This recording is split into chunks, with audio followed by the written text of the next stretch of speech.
કરવું છે બેટા? બંધ કરી દેવું સાહેબ, પણ હું તો શું કરું? તને પરાણે કરાવે છે? ના, પણ હવે 3 વર્ષ આ કપડા પહેરીને આ કરીએ છીએ. તારે તો ભણવું હતું ને? હા, મારે ભણવું. તારે ભણવું તો એટલે તને ઉઠાડી મૂકી, બરાબર? એટલે તારી આવી જિંદગીમાં તને નાખી દીધી. પછી શું થયું? પછી ક્યાં ક્યાં કેટલી જગ્યાએ પધરામણી કરી?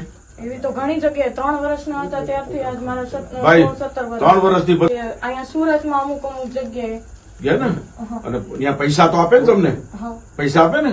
કેટલા આપણે આશરે આપે બેટા? જે હોય ભેળિયામાં 2151 રૂપિયા મૂકે, પછી કદાચ કીધું હોય કે માતાજીના નિવેદના હાથે તો એ બધા મૂકે. એટલે 21,000 10,000 કેટલા? એવી રીતે 11,000 કોઈકને વાળંદનું કીધું હોય કે આ તે તો એના 11,000 21,000 એવી રીતે. અને અંદર કહેવાયો હતા કે બેન પગનું પૂછે, એમને સ્ક્રૂ ફિટ કર્યા છે પાછળ, આ તે પૂછે. મેં જે વસ્તુ કીધી ને એને રિપીટ કરી દીધી કે મારા કમરમાં સ્ક્રૂ છે ને મારા પગ દુખે છે ને. અચ્છા બેને બોલવા તો દો પછી. હા બોલ બેટા. બીજું બેટા તને હમણાં મારી હતી? કોને મારી હતી? મારો ભાઈને મને આંખમાંથી લોહી કાઢી નાખ્યા હતા. શેના માટે? બસ મેં આ કપડા કાઢ નાખ્યા ને એટલે.